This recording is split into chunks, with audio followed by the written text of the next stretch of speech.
On today's Kids Corner, Morrie and Liz tried to help a lost dog. Hey, there it is. Wowie kazowie, it's a dog. Wait a minute, that's Baxter. That's one of Granny Gecko's dogs. Oh, yeah. He looks sick. We should do something. Yeah, we should. Stay tuned.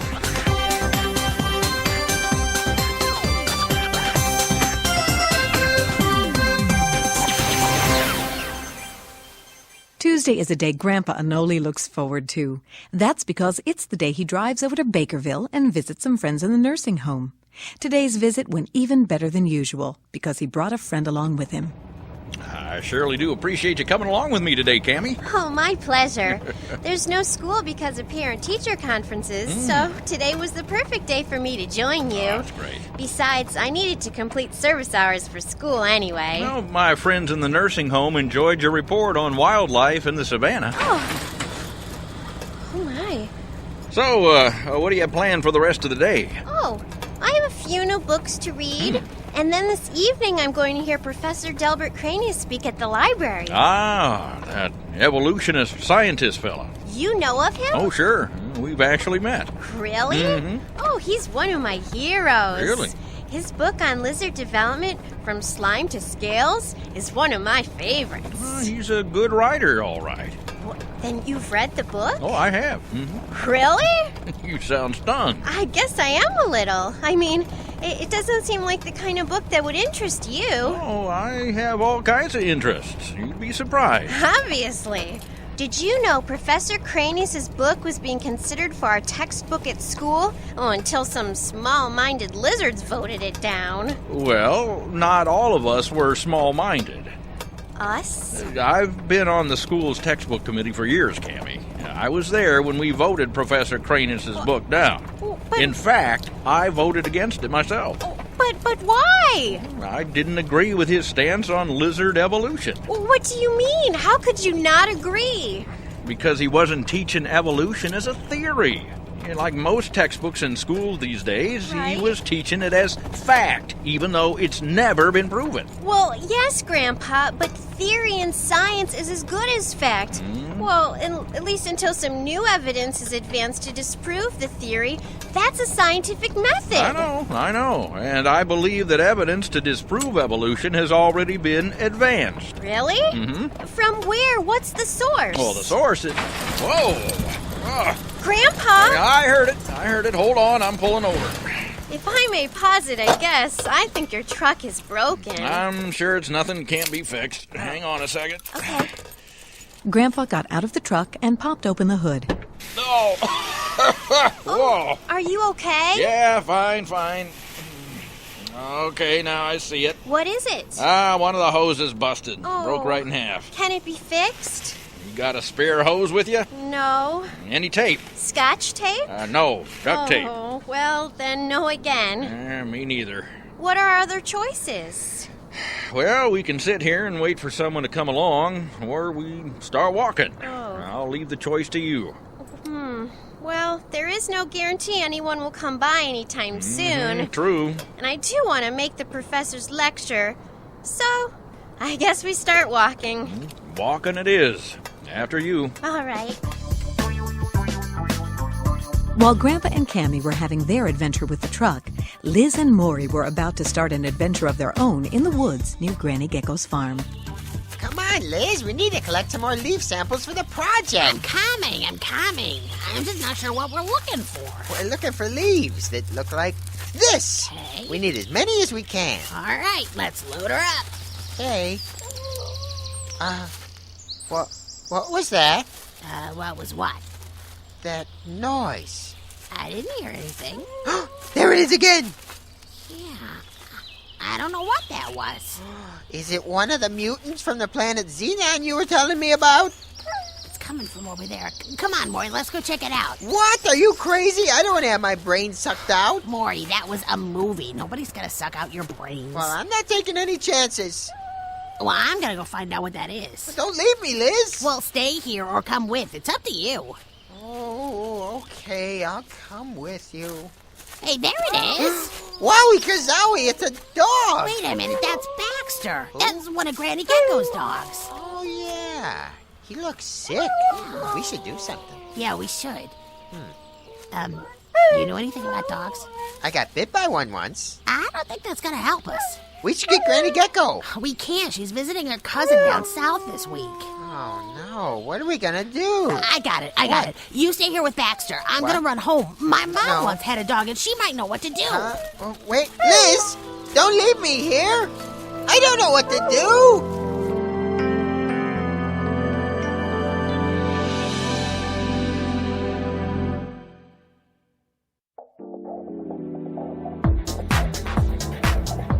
While Liz raced back to his house, Grandpa Anole and Chamy were walking the back roads to Terrene. Oh, I know a shortcut that'll save us some time. Good. Chamy. It's along a path through the woods, right this way. Okay. So, what is the evidence? I beg your pardon? Well, you said you don't believe in evolution, and you have evidence to back it up. Oh, well, I said I don't believe in evolution the way modern science defines it. How does modern science's definition differ from yours? Well, if you define evolution as change, Yes. then I'd have to agree with it. Okay. We all change. I'm certainly not the same person I was when I was your age. Agreed. But if you define evolution the way Professor Cranius does, intelligent life as we know it developing over millions of years, then I'd have to disagree. How do you think it happened? Intelligent design. You mean God. That's your evidence? One and the same. Grandpa, we're talking about science, not mythology. I know. And I'm telling you that science actually supports the idea that God created everything, not that we evolved by accident over a period of time. I've never read that in any of my science books. Well, then maybe you should read some of my science books. I've got quite a collection, you know. Well, I prefer books that have hard evidence about evolution. All right. Then it's my turn to ask you. What evidence?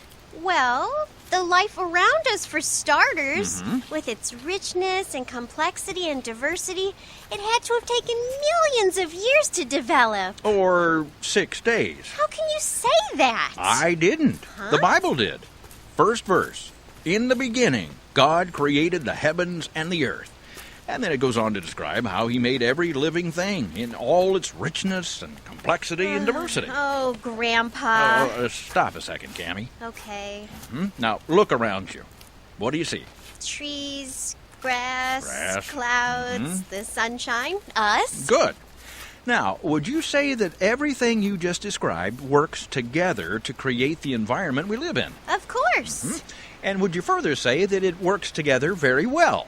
I mean, for example, without the sunshine, plants couldn't produce oxygen. Ah, yes, photosynthesis. Photosynthesis, exactly. And without clouds, it wouldn't rain. Right. And without rain, no more plants. And thus, no more oxygen. That's right. It's a delicate balance, isn't it? Oh, indeed. Even Earth's position with the sun is perfect. That's right. If we were any closer to the sun or any further away from the sun, we couldn't live. Right. Your point being? Well, think about it. We live in the exact right environment Yes. on the exact right planet. True. Which is the exact right position from the sun with the exact atmosphere, which is exactly right for us to breathe oxygen. All by accident? Well, there's no denying that we've been cosmically lucky. Chamy, there's no such thing as luck. No? Come on, we better get going. Okay.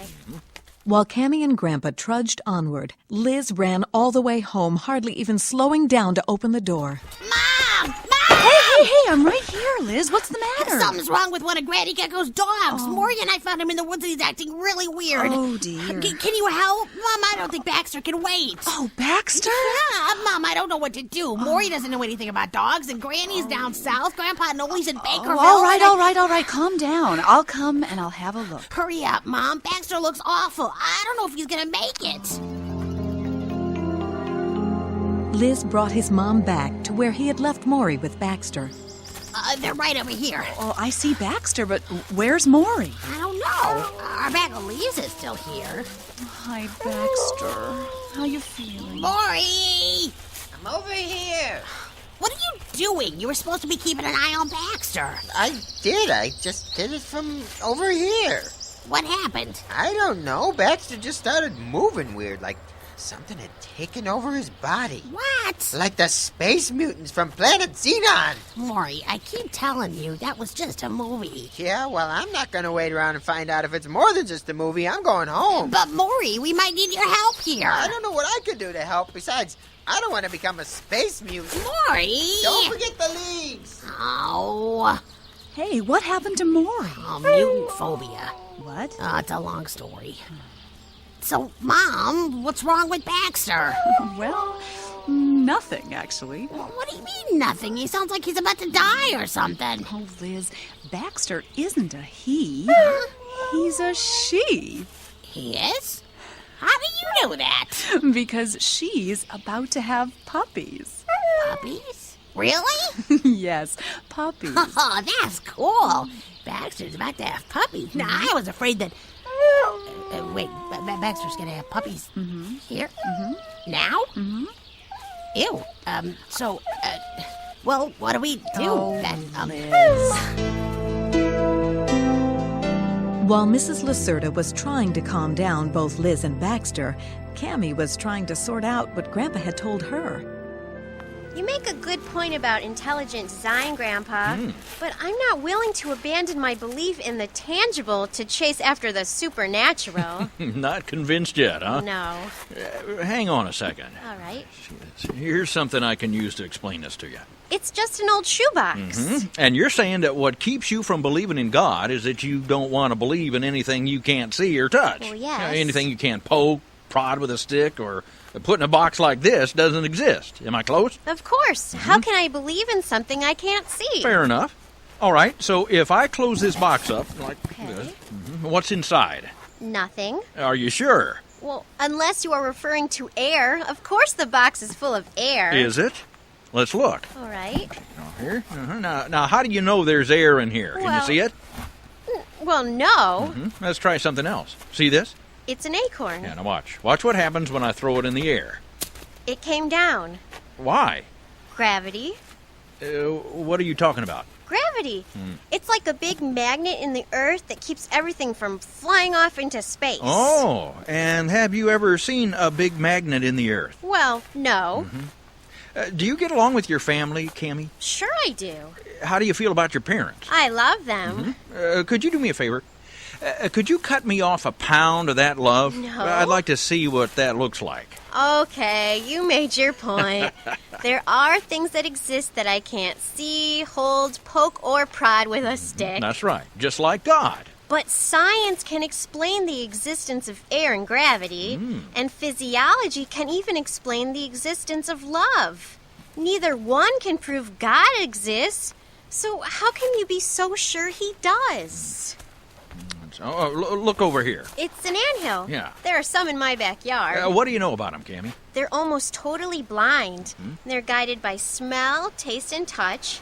And though they are among the smallest of creatures, they are also among the most powerful, possessing the ability to lift nearly 50 times their own weight. Can you imagine lifting 50 other Chamys? Not even on my best day. Yeah, let's get moving and let the ants get back to work. All right. Now, we look at ants and think they're nothing but tiny, six-legged insects. Yes. Well, the truth is, these ant hills they make are like the big churches we make, or the skyscrapers you see in big cities. They are impressive. And that's the way that God created them. It's pretty amazing, huh? Indeed.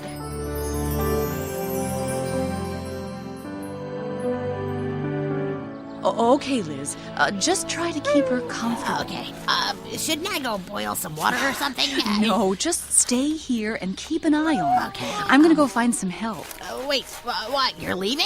I'm going to go see if Doc Grimm's around. He's the only veterinarian I know, and I'd be more comfortable if he's here. I forgot about Doc Grimm. Just watch her, Liz, and don't get too close. Okay. She might snap at you. Oh, all right, but Mom, hurry back. I will. Well, Baxter, I guess it's just you and me for a while. Oh, hang on, girl. Just what I've been looking for. What's that? You see, Grandpa? Oh, yeah, a cocoon. Yes. It looks like it just opened, too. Look at that. Indeed. There's the butterfly. And it's a splendid example of evolution as well. Oh, really? What makes you say that? The caterpillar spins a cocoon around itself and then evolves into a butterfly. A triumph of evolution, wouldn't you agree? I suppose a caterpillar changing into a butterfly as part of its normal life cycle could be considered evolution. Like I said, things do change. That's what I've been saying. But that's a lot different than what your hero Delbert Cranius believes. How so? Well, Cranius holds that we all evolved from a one-cell organism through a series of accidents over millions and millions of years. Yes. But caterpillars don't change by accident into butterflies. God designed them to make that change. How much do you know about monarch butterflies? They are black and orange. They fly south for the winter, just like several species of birds. That's right. Then when monarchs fly back north for the summer, they lay eggs in the fir trees along the way. Those eggs hatch into caterpillars, which then turn into more monarch butterflies. Those butterflies migrate south for the winter, too. They migrate too, that's right, excellent. I suppose you're going to tell me that somehow proves the existence of God? Absolutely. In what way? Well, how do those butterflies know to fly south? Oh. They never meet their parents, or No. even any other monarchs that are older than them. Yet somehow they know to fly south when it gets cold. They simply have a strong instinct. Exactly. An instinct that God gave them. Animals and insects often know what to do even when we don't. We should push on. No, let's go this way. Liz didn't know what to do. Baxter was ready to give birth to puppies, and he was the only one there to help. Okay, Baxter, now just, relax. I mean, dogs have been having puppies for hundreds of years, right? You're gonna be just fine. Oh, take it easy, boy. I mean, girl. Well, yeah, you know what I mean. Okay, Liz, you take it easy. You're gonna hyperventilate. Now, come on, breathe easy. Relax, okay. Relax. Okay, all right. What is it, Baxter? Are you... Wait, you're gonna...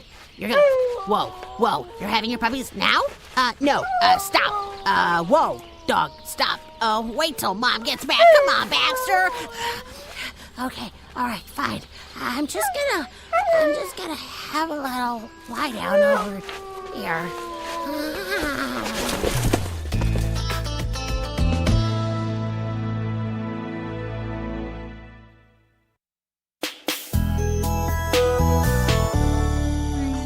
The next thing Liz knew, his mom was hovering over him, gently shaking him awake. Liz, wake up. Liz! Where am I? Oh, it's okay, Liz. Oh, Mom, how's Baxter? Baxter is the proud mother of 3 puppies. Oh, Granny, you're here. Yes, I came back early. You know how family is. Yeah, I get tired of them sometimes, too. Oh, thanks, Liz. Oh, not you, Mom. No, that's not what I meant. I was talking about Baxter. I mean, she is my family, and I hope to get back here before she had her puppies. I suppose, though, it looks like I was a couple minutes too late. Oh, Baxter, look at them. They're so cute. Oh, yes, she's a happy mama. It's a good thing Baxter knew what to do. She didn't want to wait till I got back with Dr. Grimm. No. And Liz here wasn't any help at all, what with being passed out and all. Well, it sure is amazing how God created us. And here are 3 brand new examples of that. Well, 4 if you count Baxter. Granny, can I ask you something? Oh, sure. Why did you name her Baxter? Yeah. I named her after my own granny, Baxter. Well, I couldn't very well call my dog Granny, could I? Because she'd come running every time someone called me.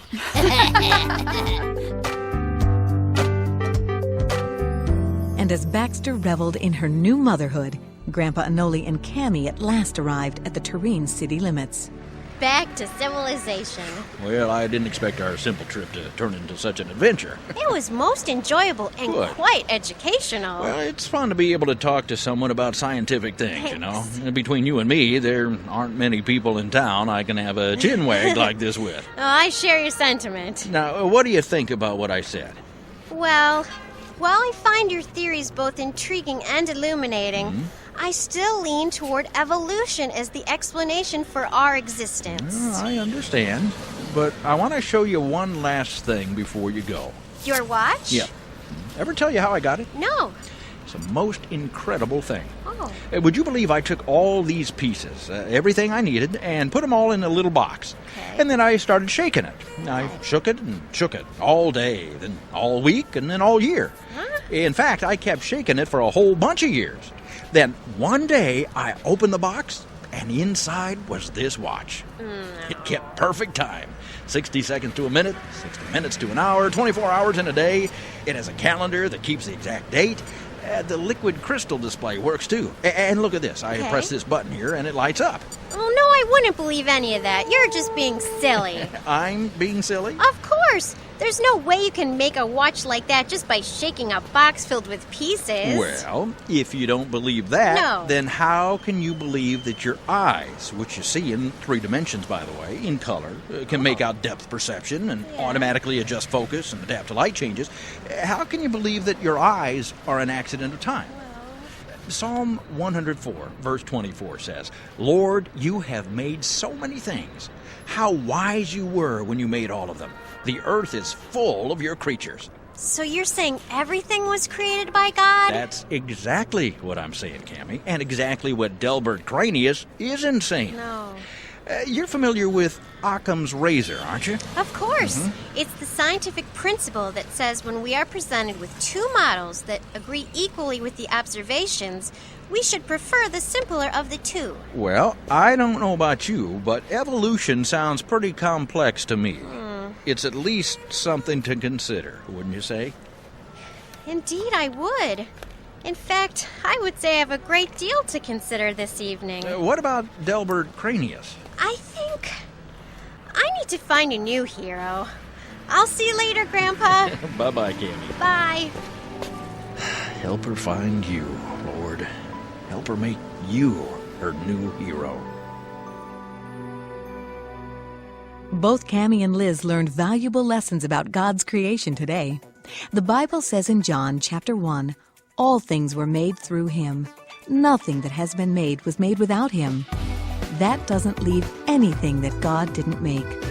And as Grandma Anole showed, God has a perfect plan for everything, from tiny ants to the whole planet. It's encouraging to know that God is in control of everything, and we are not part of a big cosmic accident. Isn't it great to know that the creator of the universe also took the time to make you? That's how important we are to him.